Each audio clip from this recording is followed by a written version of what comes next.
Bienvenue sur History BD, je suis Sandrine et on se retrouve encore avec, toujours avec le grand, l'inimitable, le parfait Jérôme. Et aujourd'hui on va faire une vidéo sur le CGC. Qu'est-ce que le CGC? Comment sont cotées les bandes dessinées? Voilà, on voulait vous expliquer un petit peu comme on a parlé dans la dernière vidéo d'History News. Vas-y. Merci chérie. Donc bonjour à tous et à toutes. Merci d'être aussi nombreux à nous suivre. Un grand merci à vous tous. Donc oui, lors de l'émission, la vidéo qu'on a fait sur History News, donc si vous n'avez pas vu, je vous invite à aller la voir. Donc il va ravir tout le monde des collectionneurs. On avait évoqué le prix de vente de 2-3 comics vendus sous CGC. Et je vous avais dit qu'on vous ferait une petite vidéo pour vous expliquer qu'est-ce qu'un comics sous emballage CGC, les avantages et les inconvénients. Donc avant de commencer et de vous expliquer qu'est-ce que c'est, je vais laisser Sandrine en quelques mots vous raconter qu'est-ce que le CGC. Ok, allez, on se retrouve après. L'organisme CGC, Certified Guarantee Company, existe depuis l'année 2000. Ce sont des professionnels formés pour faire l'état des lieux de vos comics et juger leur qualité. Ils établissent en fonction de son état et de ses défauts une note de 0,5 à 10. Bien évidemment, plus un objet est en bon état, plus l'objet est proche du 10 et plus il est convoité par les collectionneurs.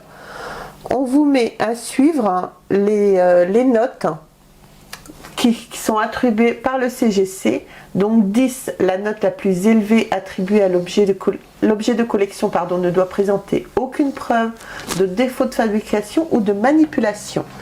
Bon, on vous met la liste. Je ne vais peut-être pas tous vous les citer comme vous pouvez voir. Il y en a quand même pas mal.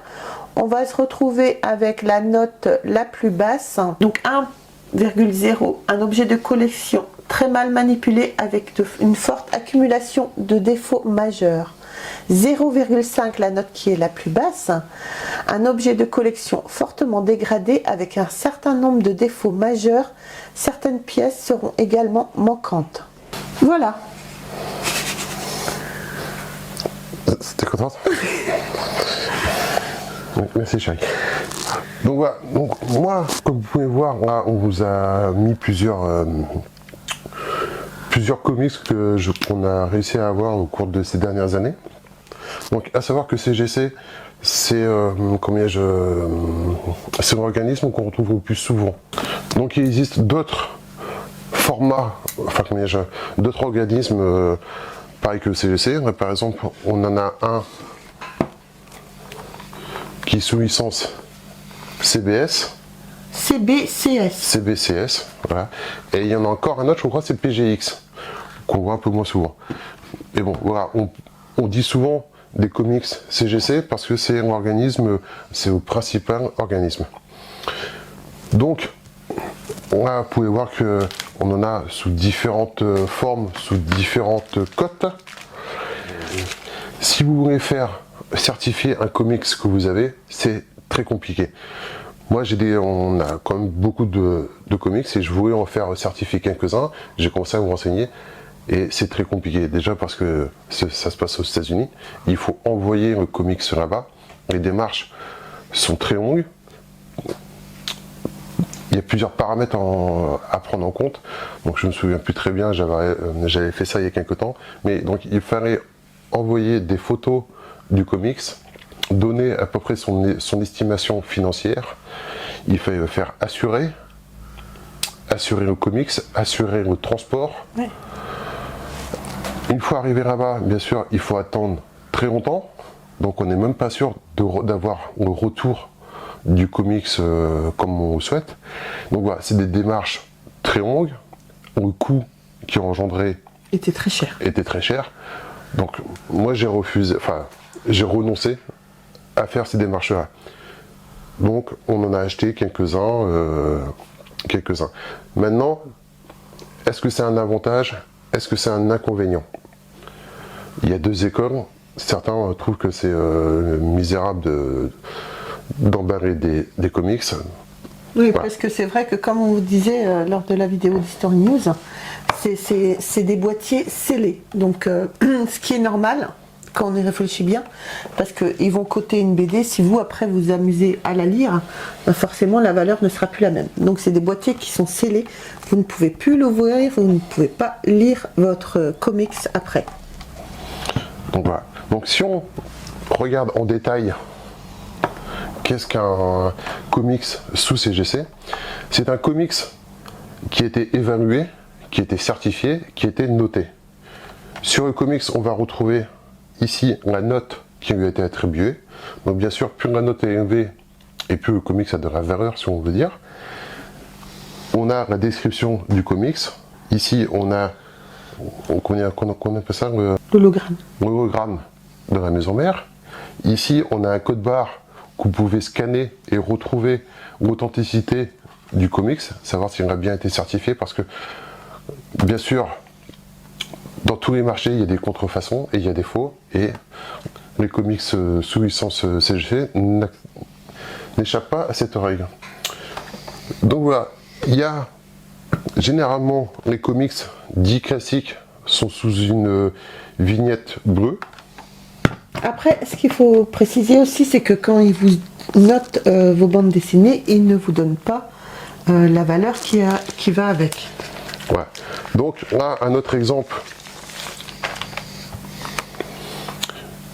sous licence CGC aussi, mais celui-là, vous voyez qu'il a une bannière jaune parce qu'il a été signé. Donc signé, il peut être signé par un auteur ou par différents auteurs. Encore une fois, là, on retrouve la note qui avait été attribuée, le nom et le numéro du magazine, bien sûr l'hologramme, et il vous donne les personnes dont la signature est présente. Donc là pour l'instant, là comme vous voyez, on a le Spider-Man numéro 300 qui a été signé par Stan Lee, Todd McFarlane et Michael Zeck. Je ne connais pas le dernier. Bien sûr, ça va donner beaucoup de valeur aux comics. Donc le numéro 300 est très recherché déjà, très coté. Bien sûr, celui-là va me donner plus de valeur parce que le numéro 300 est un peu un numéro phare.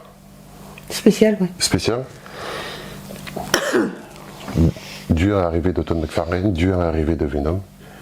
Et un comics comme ça, sous CGC, certifié avec les signatures, le prix monte énormément. Tu sais à peu près quelle valeur il pourrait avoir avec cette note-là pour donner un peu une idée aux gens qui suivent la vidéo? Bah, on va être honnête, hein. Moi c'est une BD que j'ai acheté, qu'on a acheté en 2018, qu'on a payé 347 €. À savoir que maintenant c'est... Alors que la note est basse. Si la note avait été comme les autres à 9, on se rapprocherait plus des... maintenant, de nos jours, on se rapprocherait des 800-900 € quoi. Quand même. Si c'est pas plus quoi. Après, c'est vrai que quand on a fait une Story News, j'ai un de mes abonnés, et c'est vrai ce qu'il a dit, qui m'a laissé un commentaire très sympa, et qui me disait que en fait le CGC, lui, il n'était pas trop pour, parce que les gens se permettaient de vendre leur CGC, leurs comics sous CGC ou autres, à des prix qui ne se feraient pas sans emballage, et que du coup ça pouvait un petit peu fausser les notes. Donc, ouais, donc on va venir tout à l'heure. Je finissais juste avec les différents formats, options. Donc on a le bleu pour les normaux, les jaunes pour les signatures, et le CGC par exemple peut vous réparer votre comics.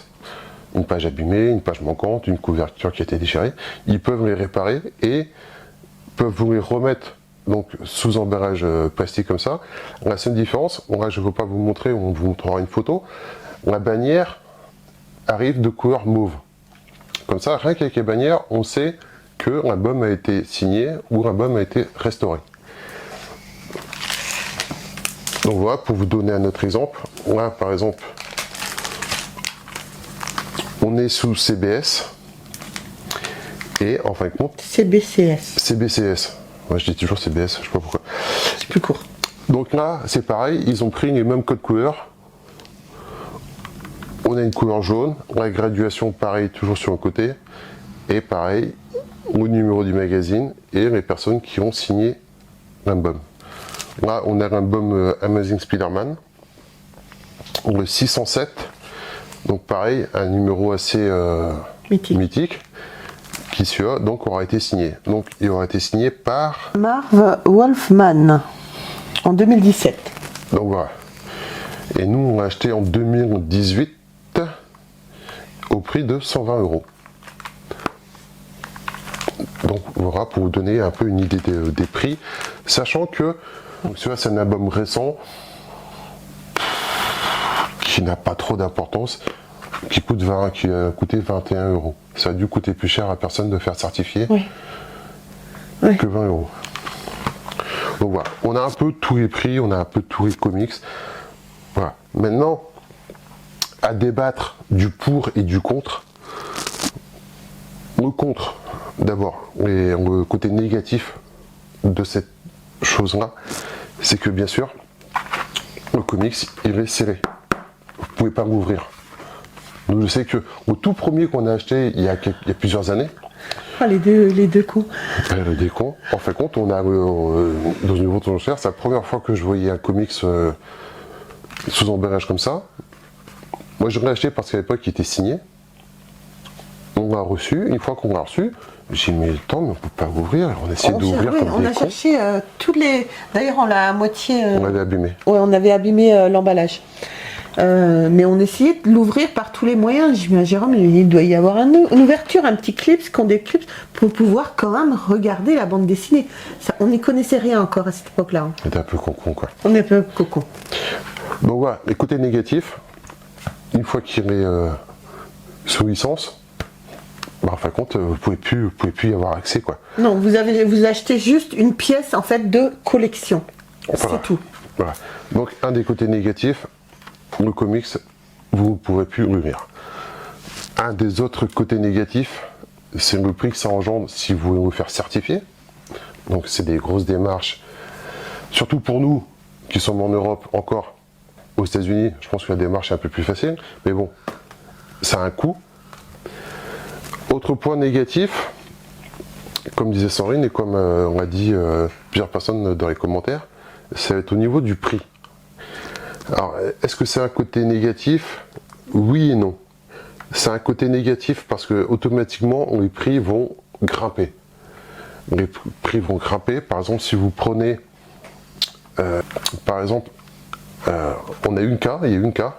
Moi, j'ai un comics de Star Wars, le premier, classique. J'ai que donc on a le comics qui est en parfait état. Ah oui. Il y a une vente qui s'est produite il y a quelques temps, il y a quelques semaines. Donc le même comics qu'on a en notre possession, que moi j'ai acheté dans les 150, 200 € parce qu'il est vraiment en état neuf. Le même comics sous licence CGC avec une note, je crois que la note était en 9,6 ou 9,8, donc très très haut. Ce même comics s'est vendu 5 000 €. Donc ça fait un écart de fou. Alors maintenant, le côté négatif rejoint un peu le côté positif. C'est ça qui est un peu ambigu, quoi.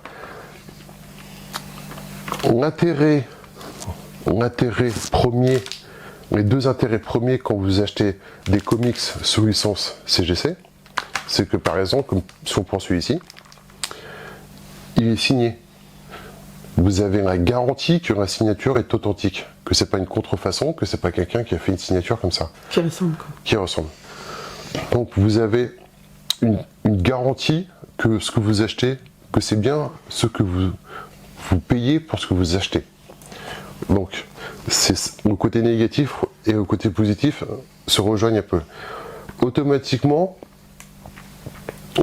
la note qui est attribuée garantit aussi l'état de la BD. Alors, ce qui est un peu ambigu parce que ils peuvent mettre la note qu'ils veulent, généralement parce que si la couverture est propre, vous n'allez jamais à les ouvrir pour vérifier l'intérieur. Donc on doit faire confiance à ceux qui, ouais, à l'organisme et à leurs bons professionnels. Donc bien sûr, une cote, là par exemple, où on est à 8,5, j'en ai payé 120 €. Il aurait été coté à 9,8, le prix aurait été peut-être 100, 200, 300 € de plus. Et c'est vrai que moi j'ai vu des ventes, par exemple, si on prend celui-ci, la cote est de 3. Moi j'ai vu des ventes, j'ai vu plusieurs albums comics, ou même par exemple si on prend celui-ci, j'ai vu des ventes se faire avec des graduations de 9,2 et de 9,6. La différence de tarification, la différence du prix de vente entre un 9,2 et un 9,6, c'est chiffré en centaines d'euros. Donc est-ce que c'est un bien, est-ce que c'est un mal? Je sais pas, je pourrais pas vous dire, je peux pas, parce que à partir du moment où on arrive sur des notes qui dépassent les 8, on a un comics qui est en super bon état, qui est proche du 9. Après, les variantes de prix qui se justifient par rapport à des degrés de cote, pour moi, ne sont pas justifiables, mais c'est un marché qui s'est fait, et comme tout collectionneur veut avoir la meilleure pièce aux meilleures notes. Alors, un autre point positif que je trouve pour les comics CGC ou autres, c'est au niveau des envois. Donc bien sûr, moi c'est tous les comics qui sont là sous CGC, c'est des comics qui viennent des États-Unis. Donc on a la garantie que quand le comics arrive, il sera en bon état. Là par exemple on va prendre un DC Comics, on va prendre Batman. Ouais. Joli celui-là. Ouais, très joli. Très joli. Batman est magnifique. Donc voilà, celui-là pareil, cotation à 9,8. Vous avez la garantie que votre comics arrive en très bon état. Parce qu'en fin de compte, ça c'est quasiment incassable. Enfin, avec un marteau, vous pouvez toujours y aller quoi. Je veux dire, mais pendant le transport, ça ne sera pas abîmé. Non. Donc vous aurez la garantie de recevoir votre comics en bon état. Et le dernier point décisif qui va faire la différence entre les pour et les contre, c'est que automatiquement, par exemple si on prend celui-ci, là on a un vieux comics de l'univers DC, Aventure Comics. Avec Superman. Superman ou Superboy? Superboy. Superboy, pardon. Et moi perso, j'adore ces vieux comics-là. Je trouve que les dessins, les couleurs étaient carrément différents de ce qu'on fait maintenant. Non, je regardais. Ça fait un peu plus kitsch que par exemple que les nouveaux. Ouais. Mais je suis très fan de cela.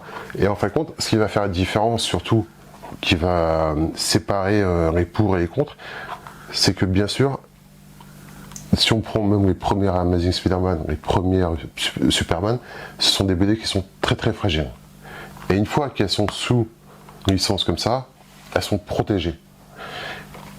Et il faut bien avouer que des pièces comme si on prend un Spider-Man, le numéro, je sais pas, 2, 3, 4, ça devient des pièces de collection. Et des pièces de collection doivent être protégées. Exactement. Pour qu'elles puissent perdurer dans le temps. Et c'est le premier intérêt que moi je trouve aux licences CGC. C'est que d'une, on sait ce qu'on achète, on a la certitude que par exemple, que pour les signatures ont été authentifiées. Donc c'est garanti. Et on a l'assurance de recevoir la BD dans de bonnes conditions. Et que la BD va pouvoir durer dans le temps. Et c'est des pièces que beaucoup de gens maintenant exposent. Alors maintenant, il y a un autre marché, j'ai vu ça, ça m'a un peu... C'est que les gens maintenant recherchent donc des boîtiers comme ça, des comics sous licence CGC. Et il faut que les boîtiers par eux-mêmes ne soient pas rayés. Oui. Bon, ça c'est un peu abusé quoi. C'est une autre histoire. Mais donc voilà. Moi Alors, un autre inconvénient par contre, c'est la presse que ça prend évidemment. C'est la presse que ça prend, parce que vous voyez là, ce comics-là, il doit être un peu plus épais. On est sur un boîtier qui fait presque 2 cm. Oui. Donc automatiquement, si vous avez une collection complète, vous n'aurez jamais toute la collection sous CGC parce qu'il vous faudrait une armoire entière juste pour mettre 5 comics, quoi. C'est clair. Voilà, c'est surtout pour vous présenter, pour vous montrer et pour vous expliquer qu'est-ce que c'était. Nous, on en a quelques-uns. On en a 2 ou 3 autres encore. Voilà. Moi, j'en ai acheté parce que des pièces que je voulais avoir des comics sous licence CGC pour voir ce que c'était. Et voilà. Je pense que c'est des achats qu'on peut se faire. Alors moi, je conseille, si vous devez en avoir que 1 ou 2, d'essayer d'avoir ce genre, ce type de comics. Des numéros un peu spéciaux. Si vous pouvez avoir un numéro spécial avec une signature, ce n'est que mieux. Oui. Et voilà. Et ça devient une pièce que vous pouvez exposer directement comme ça. Oui, sur une étagère. Sur une étagère comme ça, et vous savez très bien que, comme c'est un emballage plastique, ça va pas craindre, parce que normalement, les emballages protègent le comics de tout ce qui est poussière, humidité, et normalement des UV aussi. Moi, j'ai toujours un peu peur là-dessus. C'est pour ça que on ne les expose pas à la lumière, mais normalement, ils sont prévus pour être protégés aux UV. Oui. Donc voilà, si vous voulez en acquérir un ou quelques-uns, moi ce que je vous conseille, c'est d'acheter des numéros un peu spécifiques qui vont sortir du commun.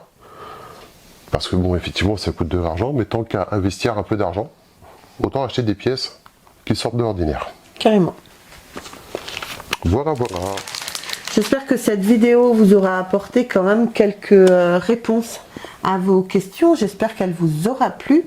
Alors surtout, n'hésitez pas à vous abonner à la chaîne, c'est très important, à liker, à nous rejoindre sur les réseaux sociaux, Facebook, Instagram et puis TikTok aussi maintenant. Et voilà, surtout n'hésitez pas à nous laisser des commentaires pour pouvoir nous dire ce que vous en pensez également. Tu voulais rajouter autre chose? Je voulais juste, quand je vous disais que d'acheter des pièces un peu particulières. Donc celui-ci, c'est une pièce un peu particulière que j'aime beaucoup. Donc c'est c'est pas un Amazing Spider-Man, c'est le Secret War numéro 1. Donc celui-là, deux raisons pour lesquelles je l'ai acheté. C'est que c'est dessiné par Devoto, qui est un super dessinateur. J'adore ce dessinateur, je trouve qu'il a vraiment une patte et qui s'est approprié le Spider-Man de façon vraiment exceptionnelle. Et il est signé par Stan Lee. Qui nous a quittés trop tôt. Et donc voilà, avec une bonne cotation. Et celui-là, pour être honnête, on l'a acheté en août 2018 et on l'a payé dans les 200 €. Et maintenant, tu estimes à? Je sais pas du tout, parce que je ne revendrai pas. C'est à moi. Comme ça, c'est à moi. Alors après, les prix de ça, il n'y a aucune garantie. Demain, moi je l'ai payé, on a payé 200 € en 2018. Demain, il vaudra 2 fois plus, 2 fois moins. Lors d'une vente, il peut se vendre beaucoup plus, beaucoup moins. Il n'y a aucune garantie. Il n'y a pas de garantie, quoi. Comme vous disiez, c'est pas... Ce qui est garanti, c'est l'état du comics et la signature. Il ne donne pas de valeur. C'est pas parce que nous, on l'a acheté en 2018 à 200 € qu'il se revendra à ce prix-là, qu'il se revendra plus cher. Demain, il peut se vendre à 50 €. Exactement. Ça me ferait mal, quand même. Oui, bien sûr, ça ferait mal. Mais bon, voilà, il n'y a pas de garantie, quoi. Non, exactement. C'est ce qu'on expliquait aussi dans la vidéo de History News, c'est que les prix de vente, sont des prix de vente. C'est pas, c'est pas la cote officielle. C'est pas parce que tel article s'est vendu tel jour à un tel prix que demain il se vendra toujours à ce même prix. Ça peut être plus, ça peut être moins. Ok. Je remets pas de. Voilà pour le mot de la fin. Donc les amis, je vous embrasse très très fort et on se retrouve très très vite pour une autre vidéo. Bye. Au revoir.